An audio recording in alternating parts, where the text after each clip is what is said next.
എല്ലാവർക്കും ശിഖാൻമിയുടെ പുതിയ വീഡിയോയിലേക്ക് സ്വാഗതം ട്ടോ.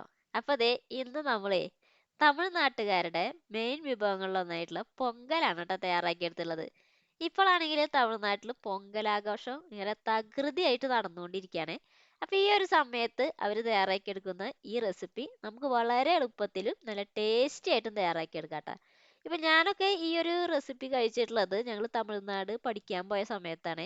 അപ്പൊ അവിടെ ഒരു ഞായറാഴ്ചയൊക്കെ ആണെങ്കിൽ പൊങ്കൽ ഉണ്ടായിരിക്കും, അതിന്റെ കൂടെ ഒരു വടയും ചട്നിയൊക്കെ ഉണ്ടായിരിക്കും.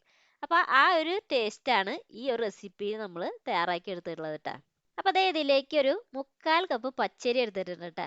അതുപോലെ തന്നെ ഒരു 1/2 കപ്പ് മൂങ് ദാലും എടുത്തിട്ടുണ്ട്.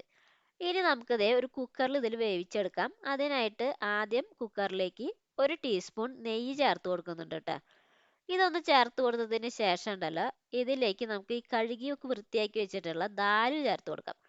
എന്നിട്ട് ഈ നെയ്യിലിട്ടിട്ട് ഈ ദാല് നമുക്കൊന്ന് ജസ്റ്റ് ഒന്ന് ഫ്രൈ ചെയ്തെടുക്കുക. അപ്പം ഭയങ്കരമായിട്ട് ഫ്രൈ ഒന്നും ആവണ്ട, ജസ്റ്റ് അതിൻ്റെ കളറൊന്ന് ചെറുതായിട്ടൊന്ന് മാറിയൊക്കെ വരും. ആ ഒരു സമയത്താണ് ഇതിലേക്ക് നമുക്ക് കഴുകി വെച്ചിട്ടുള്ള അരി ചേർത്ത് കൊടുക്കേണ്ടത്. അപ്പോൾ ഈ അരിയും കൂടി ഇതിലേക്ക് ഒന്ന് ഇട്ട് കൊടുത്തതിന് ശേഷം ആവശ്യത്തിനുള്ള വെള്ളം ഒഴിച്ച് നന്നായിട്ട് തന്നെ ഒന്ന് വേവിച്ചെടുക്കണം. അപ്പോൾ ഞാനിവിടെ ഒരു 2.5 കപ്പ് വെള്ളമാണ് ഇതിലേക്ക് ഒന്ന് ഒഴിച്ചു കൊടുക്കുന്നത് കേട്ടോ.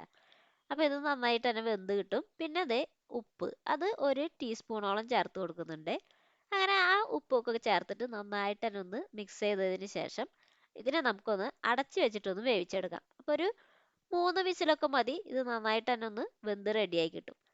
ഇനി ഉണ്ടല്ലോ, നമുക്ക് അടുത്തത് എന്താ വെച്ചിട്ടുണ്ടെങ്കിൽ ഒരു പാത്രത്തിലേക്ക് ഇതേപോലെ നെയ്യ് ഒഴിച്ചു കൊടുക്കുകയാണ് ചെയ്യുന്നത്. അപ്പം ഞാനിവിടെ ഒരു 3 ടീസ്പൂണോളം നെയ്യാണ് കേട്ടോ ചേർത്ത് കൊടുത്തിട്ടുള്ളത്. അതൊന്ന് ചൂടായൊക്കെ വരുമ്പോൾ ഇനി ഇതിലേക്ക് ഉണ്ടല്ലോ ആദ്യം തന്നെ കുരുമുളക്, മുഴുവനോടെയുള്ള കുരുമുളക് 1 ടീസ്പൂൺ ചേർത്ത് കൊടുക്കാം. പിന്നെ ജീരകം, അത് ഒരു 3/4 ടീസ്പൂണോളം ചേർത്ത് കൊടുത്താൽ മതി കേട്ടോ.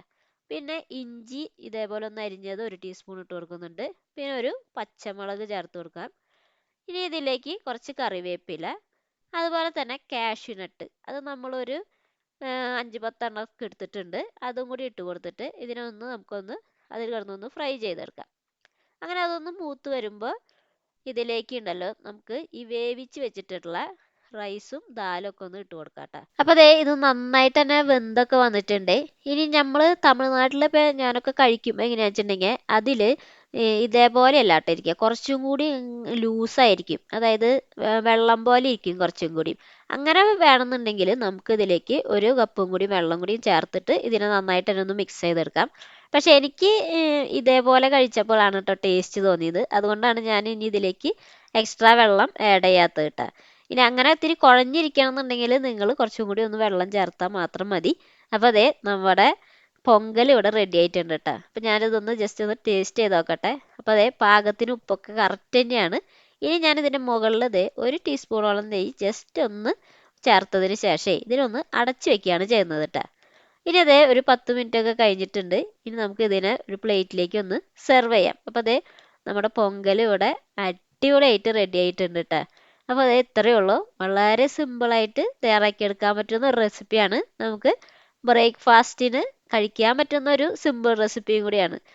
പിന്നെ വേണമെങ്കിൽ ചോറിന് പകരമൊക്കെ ആയിട്ട് നമുക്ക് യൂസ് ചെയ്യുകയും ചെയ്യാം. അപ്പോൾ ഇതാണ് ഇന്നത്തെ വീഡിയോ. അപ്പോൾ എല്ലാവരും മസ്റ്റായിട്ട് ഒരു വട്ടമെങ്കിലും ഒന്ന് ട്രൈ ചെയ്ത് നോക്കണം കേട്ടോ. അത്രയും സിമ്പിളും ടേസ്റ്റി ആയിട്ടുള്ള റെസിപ്പിയാണ്. അപ്പോൾ നമുക്ക് അടുത്തൊരു വീഡിയോ ആയിട്ട് വീണ്ടും കാണാം. Okay, by.